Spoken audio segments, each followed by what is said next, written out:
Hey everyone, welcome to the AutoFlux Games Season 2. Now this is the drag race. Unfortunately, I literally just recorded this event and then the footage was corrupted when I went to go edit it. So we're doing it again, but this is the drag race event. This is the drag race event 2, I guess it's 2.5 because it's the second time I'm doing it, but I did another one last season and I thought it was fun, so I figured let's do it again. So what we're going to be doing is pretty simple. I'm just going to be going down the track twice. The first time is going to be with the arcade gearbox, and the second time is going to be with the realistic gearbox. Now, I'm very not used to using the realistic gearbox, especially with faster vehicles, because I almost always drive arcade in this game, so it is a bit of a challenge for me. We will see how it goes. It's honestly not too hard. Obviously, I just did it, so I know, but yeah, just so you know, that's what we're dealing with. First car today is going to be the Rhino, and we're going to be going in an order that comes from the leaderboard from the last event, so let's see how it goes. Okay, our first vehicle to go is going to be the Rhino. Just so we're clear, if you press Q you can change between arcade and realistic. The first runs are always going to be arcade, and then the second runs will be realistic. So let's give the Rhino a go. Okay, so the challenge with the arcade gearbox is you can't really get up high in the revs at the beginning. Like you can't rev the engine as much as you can with a realistic gearbox. In this case, the Rhino is automatic, so it doesn't really matter, like I can't shift gears, but being able to get a little bit higher in that rev range at the beginning will hopefully be something that gets us into a decent speed. So that is a 20-second run. For a first run for the Rhino, I think last time was about the same, so we're doing well. Okay, so what I'm doing every time is I'm just pausing it and then switching to realistic, and so we should be able to just go with it here. Yeah, it didn't make any difference at all, unless I accidentally shifted it back. Hold on, let's try this again. Okay, realistic for sure this time. Yeah, there we go. Apparently when I clicked it one too many times, and then I didn't go there. Okay, this time it's going to be correct. There, so we shift up, and now we're moving. We don't need to do anything else with the gears, we just have to let it go. But hopefully because of that, we started at a higher RPM. I mean, the Rhino has decent torque, so it should be able to use that. That being said, I mean, it is going a little bit quicker, there's no doubt about that. Okay, that was actually a little bit slower.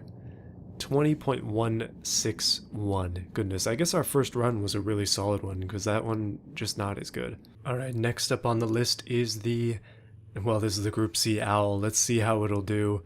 Hopefully it does well. I'm pretty sure it will do well. V16 got a lot of power. Let's start it off with the arcade gearbox. Yeah, let's see what it'll do with this. Okay, it's keeping it real low in the RPMs, but this car does do better in the high. As you can see, it's got quite a range, all the way up to 9.5 RPM, or 1,500 RPM, I mean. That is 12.382 seconds. Well, we don't have much to compare it to, but that seems pretty quick. Okay, we're shifted into realistic gearbox. Let's go high in that rev range. And off we go. Goodness, that was a heck of a start there.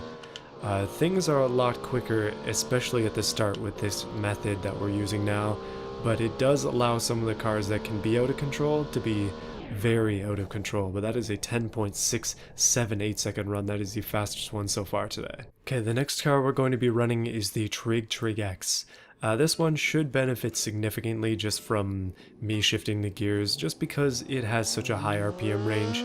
We'll be able to launch it from 12,000 RPM in the next run, and also with full boost, so it should do better, I mean theoretically speaking at the very least.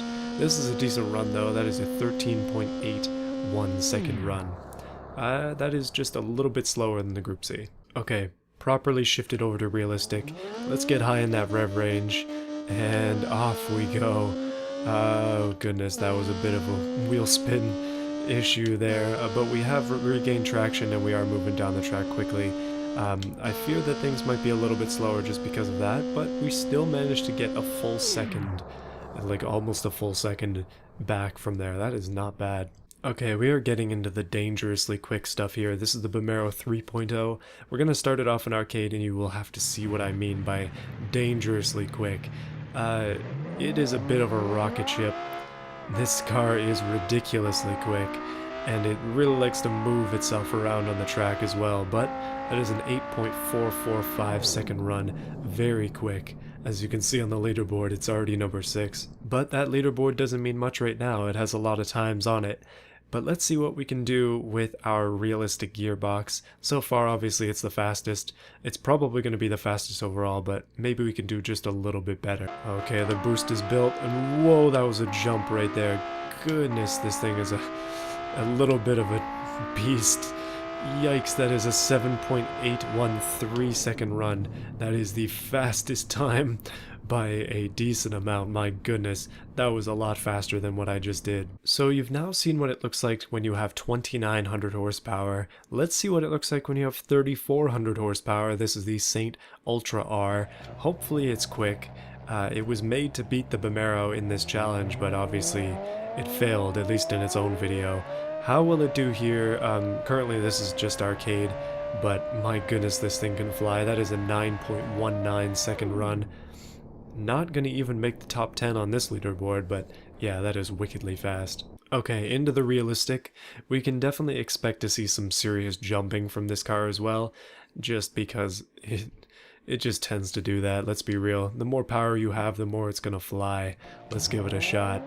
Up into the RPMs here, and off we go. My goodness, that was a jump. It seems like it might be faster without doing that, just because... Wow, okay, that is an 8.0 second run, and my goodness, it was smoking at the end of it. Wow, that was quick. Alright, so for this next challenger, we have the King XR8. This one should be a decent go. It's a V8, it's rear-wheel drive. Hopefully it does well. I've predicted before that it would not beat its brother, or its competitor, I guess. It's not really a competitor, but the King XR5 is next. Let's see what this one will do, though. Not bad so far. This is a pretty fast car. 11.862 actually makes it faster than the Group C Owl, and putting it all the way into 3rd place so far, at least just from arcade times. Let's see what it does with realistic. Okay, here we are, realistic. No turbos to spool up or anything, but we can get away with a serious amount of wheel spin. I think I have been starting the cars a little bit late in the past, but we are still getting good times. That is 11.3, so not faster than the Group C in its second time, but still an improvement over the first. Alright, up next is the XR5. Let's see what it'll do here. That was a bit of a wheel spin thing going on there as well. You can still see the marks from the Bamero as it flew down here. I haven't been reloading the track because I've actually got it switched to non-competitive mode. Saves so much time anyways. 14.793 seconds. Goodness, that was not particularly good. That is actually second last currently. Okay, into the realistic gearbox. Let's see what it'll do when I'm shifting the gears. Probably not too much better. Okay, that's a bit better. We've jumped off the line. One thing to note is that as soon as that one goes away, you can go. I haven't been doing that with the previous cars, so I know that I can be a little bit quicker with these later ones. That is a 14.3, which means a gain of 0.4 seconds. Not bad. Right, up next we have a pretty decent challenger here. This is the VATS E-Spec. This car is a little quick. Yeah, this car is pretty dangerous. It likes to hop about. It likes to throw itself off of tracks. And I know from experience that it'll throw itself off of the end of this track once you hit that speed. Oh goodness, okay, 11.4, but nearly dead at the end. Okay, time for the arcade run with this car. I have to be extra careful because it is very likely to jump. Oh wow, okay. There was a bit of a late start there, but the timer didn't start until late either, so it seems like it's fair. We'll see what this time looks like though. That is an 11.3, so it didn't improve by very much, which is surprising. Alright, we're gonna try shifting the Bugo at some point here, but first we're gonna go arcade. Now the Bugo is not fast at all. For you Bugo fans out there, I'm sorry, but I don't think it's gonna win this one. Unless by some miracle it gets hit by a bus with rockets and then flies through the finish in like 5 seconds, but we'll have to save that for another day. Instead, it's just going to slowly cruise on down here at the highest possible speed it can go. I mean, it's the same color as the Comet Turismo, but at least it's a little bit quicker. And across the line in 27.9 seconds. Now, it is an auto. Actually, no, it's a manual, but shifting the gears isn't going to make too much of a difference, I think. Alright, we are into the realistic gearbox with the Bugle. It's high in the RPMs at neutral, and then down entirely once you shift into first. It just cannot take that pressure. I'm sure the clutch should be slipping and such, but hey, just because we're doing drag racing, it doesn't really matter. Okay, the Bugle is moving. I don't know if it's actually going to be any faster this time. I hope it will be. I'm doing what I can to ensure that it is at least somewhat faster. Okay, 0.4 seconds. I'll take it. Alright, bring on the trucks. This is the Panther Tree Turbo. This one, I'm not so sure. I think it's not going to do too well in the arcade, but it should do a little bit better when it comes to the, like, realistic gearbox. Just because it has a turbo to spool, it's got a lot of torque in the mid-range. Like, when you launch this truck properly, it is very quick. But that is a 12.6 second run. That is tangoing with stuff like the Group C Owl, which is a full-on race car, so keep that in mind next time you're racing a truck. Okay, down to the realistic gearbox. Got it high in the RPMs here, and a quick shift reveals that that was a complete error on my part. A little bit of a slower start, but we should be able to do fine. I'm not going to bounce it off the limit or anything crazy like that. 12.6 again, okay. It seems like what I did at the beginning was not going to be doing it any favors, so I'm going to quickly retry that one, and we'll see if it's any different. Otherwise, we'll just keep this time. Okay, I think that was a little bit more fair. There was no error with the launch that time, so I think I got it. Basically, that was just my fault. I don't want to give any car a unfair disadvantage because of that. The times are close here, so we don't want to mess things up too much. Alright, not too easily outdone is the Brodozer 2.0 actually. It lost the previous games, but it's here again with a vengeance to hopefully do better. It is actually manual this time, so maybe it'll do a bit better in the drag races, but let's see. Let's give it a go in automatic first. I think it's not going to do as well as it might hope to. The Panther Tree Turbo is probably the king of the trucks in this season of the games. However, this truck is not slow. That is a 13.8 seconds. Nice. That's actually the same as the Trig X, only off by 0.02 seconds in their first runs. Okay, shifting into realistic, let's get high in that rev range. I think, yeah, the Brodozer is one that can really launch well when you have it high up there. It can definitely hold on to it because it's got so much torque. I really do like the engine in this one. I think it was pretty well designed, but that is a 13.3, so an improvement of actually 0.5 seconds, making it unfortunately slower than the Trig X, but still quite a challenger. Okay, last but not least is the San Andreas. Now we're going to be using the low because the high went in the last event, so it's only fair. Let's see what the low will do on the track though. I don't think it's going to be slow. I mean, I kind of already ran all these cars, so I do know how it goes, but yeah, it's not exactly slow. Even with an open diff, it is pretty quick.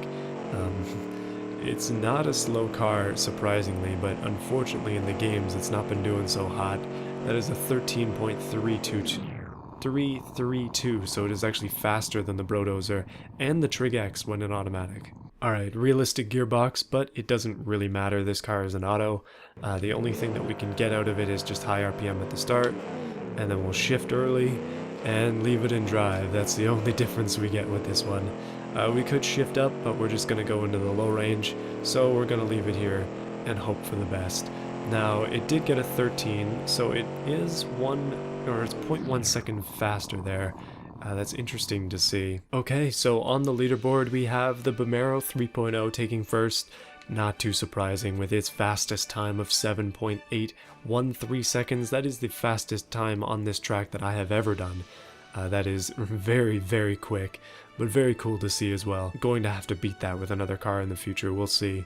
We're going to have to make something that is specifically for drag racing and specifically for this short track. It's going to be fun. Next we have the Saint Ultra R, and then after that is the Group C Owl. Those are your top three cars. In fourth is the VATS E-Spec, fifth is the King XR8, and then down the list we have the Panther Tree Turbo, the Trig X, the San Andreas, the Brodozer, the King XR5, and then the Rhino and the Bugle in last, as you may suspect. Alright, looking at the overall leaderboard, things have changed up not that much actually from the previous event. The Group CL remains in first with 38.5 points, with the Bimero 3.0 only 0.5 points underneath. To be honest, I'd like to see the Group CL beat the Bimero, because the Bimero already won the last event. Like, how much more can we improve it in a 4.0 version? But if you want to see that happen, or if you want to see something else happen, feel free to vote in the poll that's down below. That result will actually matter in the overall. Okay, continuing. In third place overall, we have the Trig X, and then we have the Saint Ultra R in fourth, the VATS E-Spec in fifth overall. All those cars are 30 points and above. And then below that, we have the King XR5 with 26 points, the King XR8 with 23, Panther Tree Turbo with 22, and then there are 3 cars with 17. The Brodozer, the Rhino, and the Bugle are all tied, so it'll be interesting to see who comes out of that rivalry. And then not so far behind is the San Andreas, so things are close. It'll be interesting to see how it goes. And so that's it for this video. Feel free to let me know what you thought of it in the comments. It's always fun to make these kind of things. It's unfortunate when I lose footage, but I think it turned out okay. It actually turned out a little bit different than when I did it last time, so it's cool to see that there is some variance in this. It's not just holding down the trigger. But yeah, hopefully you enjoyed, and I'll see you again next week. If you're watching this on Friday, then I'll be streaming on Sunday the Group C Rally competition. I should be streaming that in the evening, so come and check it out. It's going to be fun. Probably stream Sunday and Monday and Tuesday, because there are a lot of cars to get through, so hopefully I'll see you then.